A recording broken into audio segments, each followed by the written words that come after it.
Hey guys, welcome back to my channel. Today I'm doing a video I've never done, but if you guys enjoy it, I will continue to do these. And I'm going to be doing makeup I'm getting rid of. So I'm going to go over some products that I'm just going to pass along to friends or family. A couple of them I believe are expired. Like I'm talking like a little bit of weirdness going on in them. So we'll talk about that. Having such a big collection because I get PR, but also because I do purchase a lot, I have to constantly be gifting things or passing them along because there's just no way I can use all of these products. Obviously my job is makeup, so I probably have more than the average consumer, which I totally get, but I'm always reviewing the newer releases, and then if they don't become a top favorite where I just feel like I have to have them in my collection, I like to pass them along. So I'll tell you guys why. If you enjoy this video and you want me to continue doing this regularly, just give this video a thumbs up and let me know in the comments. I can definitely do that. I typically am just decluttering on my own and I don't film it. So these are products that you're probably going to be a little shocked about. They're well-known brands I love, maybe some newer products that you're going to say like, wow, you're really going to declutter that. But for me, if it's not a wow standout product, I really typically am not going to hold on to it anymore, and I know somebody else might really enjoy it even if I don't. Before we get into the video, I'm continuing my partnership with Built Bar, which I'm so excited about just because I love this product so much. They are the best tasting protein bars and I eat them every single day. They taste incredible. They have a ton of flavors and they also do limited releases. So they've done cookie dough chunk, coconut brownie chunk, they've done white chocolate birthday cake with sprinkles. So many fun flavors they've done and they keep doing them. So keep an eye on their socials if you want to see what new flavors they're coming out with. I had the coconut almond today. I really love the coconut one, but the coconut almond has a little bit more crunch to it and it has those bits of almond in there. So it's just a little bit of a different texture, but they're both incredible. What I love about these is they curb my sweet tooth. I have an insane sweet tooth. Like I am the girl that wants cookies and cake and ice cream every single night. So to give you an idea on the macros, this bar is 180 calories, 18 grams of protein and 5 grams of sugar. The coconut bar is 130 calories. So because this has almonds in it, it's going to go up a little bit, but they're all low calorie, high protein, low sugar. They're just a sweet treat that you can take with you if you're trying to get more protein in, but you don't want to feel guilty about it. You can have one of these every single day, sometimes two, and still stay on track. Each of the bars is covered in chocolate, and then inside you have the fluffy center. This one is the coconut with the little almond bits in it. So I do have a code if you want to check out Built Bar to save 10% site-wide, and that is Babs Beauty 10. You can stack it on any other sales that they are doing as well. So definitely use that code if you want to try them out. I know so many of you love these bars. I'm obsessed with them as well. I'm excited to see the new releases that they're going to be dropping soon. So I will leave a link down below to check out Built Bar, and let's get into makeup that I'm getting rid of.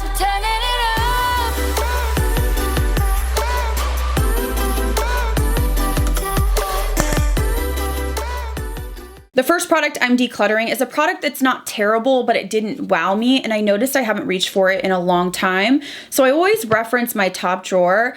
My vanity right here, I have a table, and then on the sides, I do have drawers full of makeup. So that's the stuff I reach for most days. And then of course I do have, you know, boxes of new makeup, stuff I'm reviewing, stuff like that. But I do have another dresser full of makeup as well. So I kind of switch things out. Like once in a while, I'll get into my dresser and be like, ooh, I forgot about this bronzer, and I'll switch things out of like top drawer. So this was stored away, but I've never reached for it. And I went in there the other week and was like, I'm not using this. And I just started pulling stuff for this video. So hopefully you guys enjoy this and we can do a few of these. But this is the Huda Beauty Water Jelly Hydrating Primer. So this is not like a super old product. It's not expired or anything like that. But if you can tell, I barely used it because this really didn't do anything for my skin. So typically when I'm looking for a primer, I'm looking for pore smoothing, I'm looking for a luminosity, or I'm looking for a gripping texture that's really going to lock in my foundation. Those are kind of the three things I'm looking for, maybe even a mattifying one. This one to me was just sort of so-so. It didn't blur my pores. It didn't keep my makeup on longer. This didn't, you know, make my skin look more flawless. It didn't extend the wear of my foundation. Didn't give me a luminosity. It's just a very standard primer. And for me, I have so many other primers that I love that I'm going to pass this one along because I feel like somebody could get use out of it, but it's just not a wow product for me. I have a foundation I purchased a long time ago. And when I first did a first impression on this, I liked it and I thought it was really really nice and full coverage, like a full glam foundation. I've since tried it multiple times and it just feels heavy to me. Feels like it gunks up around my texture, and then it is long wearing, but it does get like that heavy cakey look to it. This is the Charlotte Tilbury Airbrush Flawless Foundation. So I have the shade here 7 Neutral. Again, it looks nice when you first apply it, although it is heavy. So this is one that is like a full glam. I would never wear this every day or like recommend it. Even if you need coverage, there's other foundations with high coverage that I feel like look more natural and not as heavy. But for me, it just was something that I didn't like after a few hours. I felt like my texture really got enhanced because this ended up looking really cakey and heavy. I don't know how else to explain it. And I also feel like it oxidized a little bit to where this looked a little bit like orange. When I kept retrying it, I felt like my makeup just looked a little bit orange, a little bit textured, a little bit heavy, and it just wasn't very flattering on my skin. So I'm gonna pass this along to somebody that may enjoy it, but for me, I just have so many other full coverage foundations that just look better on my skin. So let's talk about a powder that I'm getting rid of, and it's probably not a surprise because you guys saw me use this in a video. Actually, I think a couple videos. This is the CoverGirl Simply Ageless Instant Wrinkle Blurring Pressed Powder. So it's supposed to be in translucent, that's the shade, but I mean, it's not translucent. It's very chalky, almost like, and I said this in my video, when I put this under my eyes lightly to set like the creasing, it almost felt like I put baking soda creased into my creases. Like it gunked up in my creases. I did not find it to be blurring, and it did leave a white cast. It just really was probably one of the worst powders I think I've tried in a while, like real bad. So for me, this is gonna be a hard no. Next up, I have a glittery eyeshadow that I was looking through my stuff and I was like, ooh, that doesn't look good to me. I think I'm actually going to toss this because it's expired. And this is the Too Faced Pink Champagne Sugar Liquid Glitter Eyeshadow. So if you can see close up, there's some separation and some funkiness going on there. Now I remember using this product and it was beautiful. It did that glittery look on the lid. I mean, it just performed very similarly to like the Stila glitter eyeshadows that everybody loved. For me, this is not my favorite type of product. As you can tell, I really typically am not using like glitters or even like duochrome high shimmers. Sometimes I do that, but most of the time I'm more minimal on my eyes. That mixed with the fact that something funky is going on with this, I'm just gonna go ahead and toss this one. Next up, I have a mascara that I actually really enjoyed, and I went to use it and the stopper came out of it. And after talking to a couple people, this seems to be sort of a running thing with this mascara, so I don't know what happened with the packaging here, but this is the NARS Climax Extreme. When I went to use it, the stopper is like gone, or it came out. So let me give you a close-up of this. So this is what it looks like. You can tell it's like essentially unusable. So essentially the little stopper that would get some of the product off is gone. I don't know if it's inside the package. I'm assuming so, or if it's stuck on top here, but it's basically unusable, which I was really bummed about because I actually really liked this mascara. This is one that gives me nice volume. I tend to like the fluffier brushes, so I did like this, but because the stopper is broken, I can no longer use it, so I'm gonna have to toss it. As I was going through my bronzer collection, I was looking through and I thought, you know what, there's a couple in here that I'm really not using. The first one is from Alamar Cosmetics. This is the Brighten and Bronze Complexion Trio. I have the shade Medium Tan. So in here you get a brightening powder and then 2 bronzers.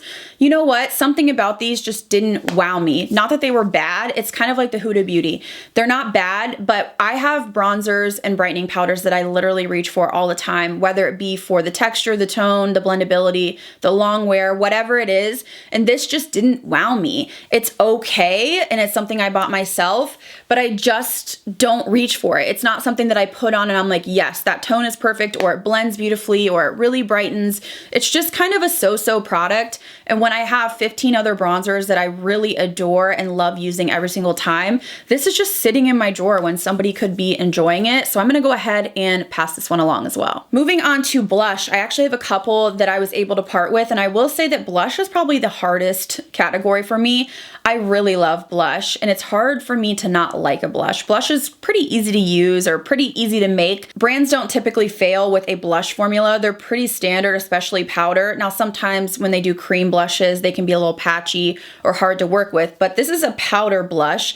This is the Wayne Goss, the Weightless Veil Blush Palette in Blush Peony. So I bought 2 of these when these came out, and this one I thought was gonna be beautiful because I really like the pinky blush. You guys know I love pink blushes. I mean, I'm wearing one today, but the highlight in here is that kind of chalky iridescent pink, which I'm not so much into anymore. I used to really love a pink highlight. This one's leaning a little bit like pinky, almost like iridescent, which I really just don't like. I mean, today I'm wearing just a basic highlight. Again, my preferences have changed over time. Beyond that, I just don't really love the formula of the highlight. I'm never gonna use that highlight. And the blush is just sort of so-so. It's not bad. When I use it, I'm like, okay, it's a blush.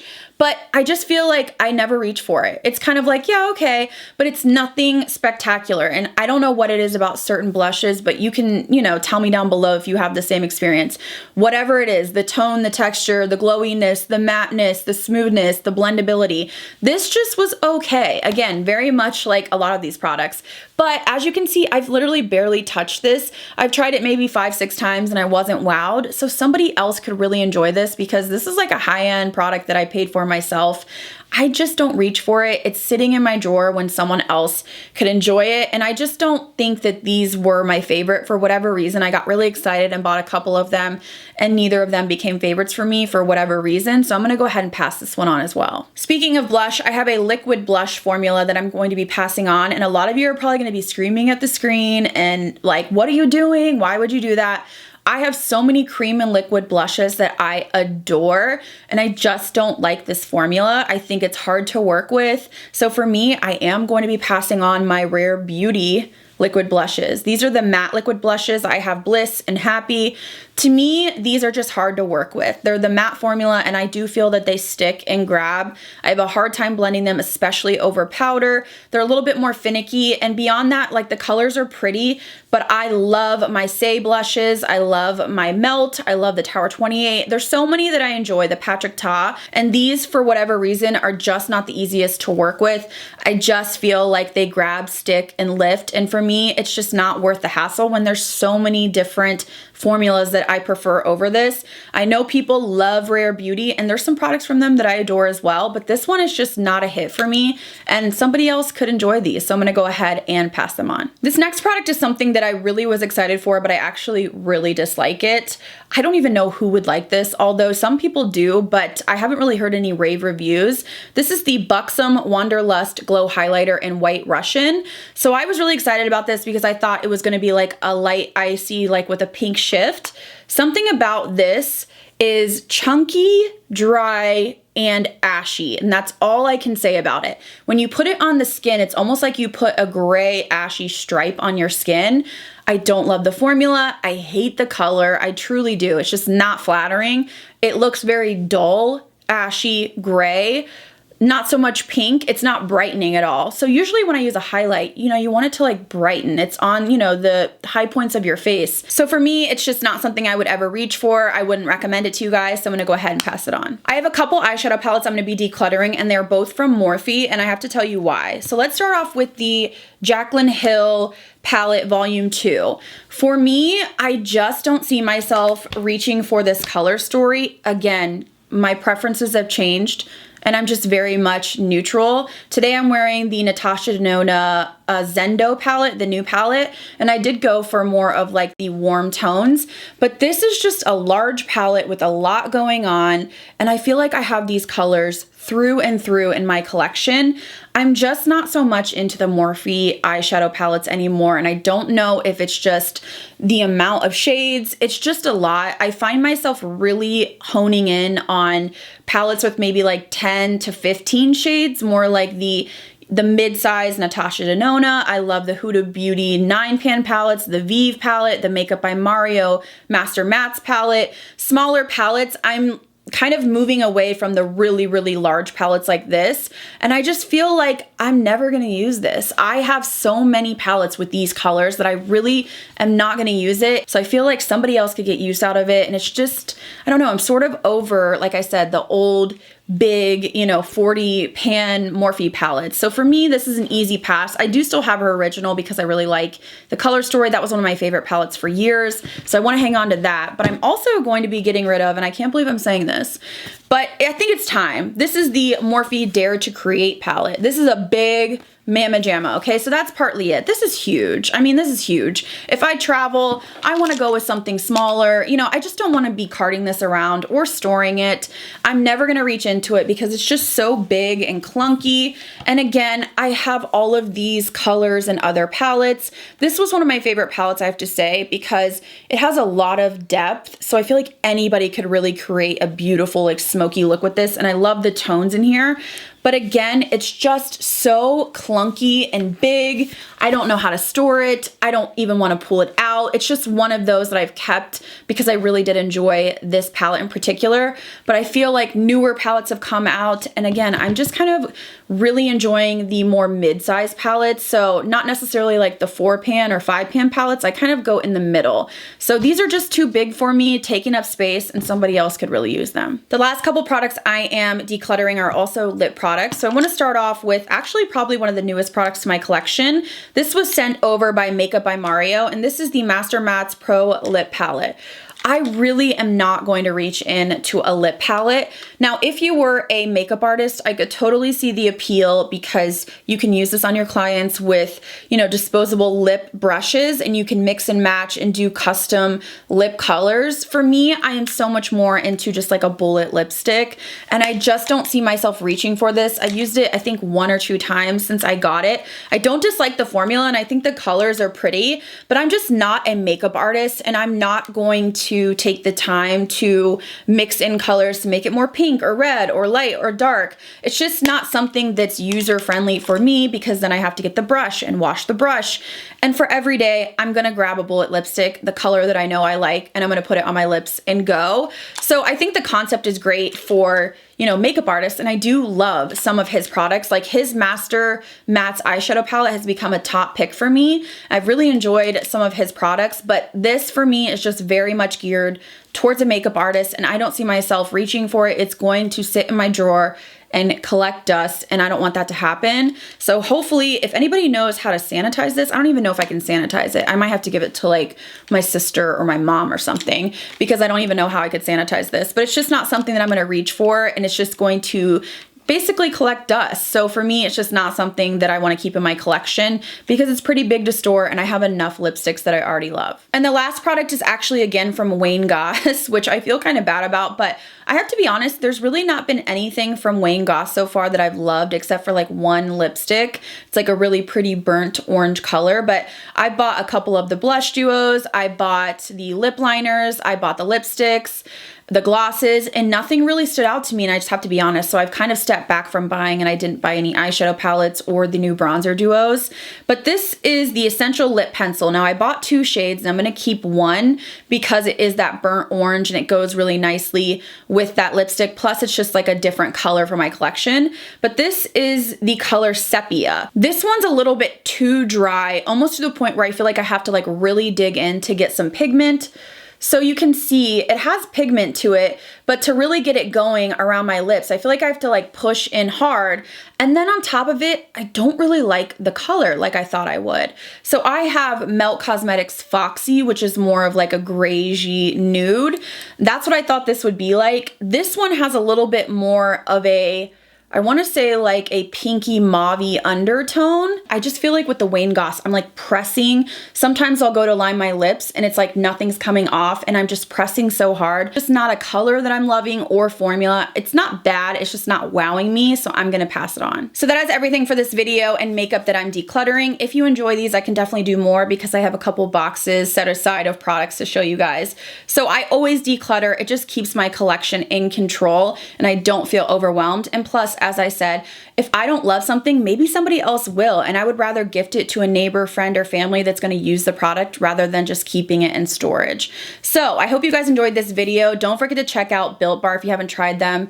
They're so good. If you're looking for a guilt-free treat every day with protein, I highly recommend them. So I will link them down below. Thank you guys again so much for watching. I'll see you in the next video.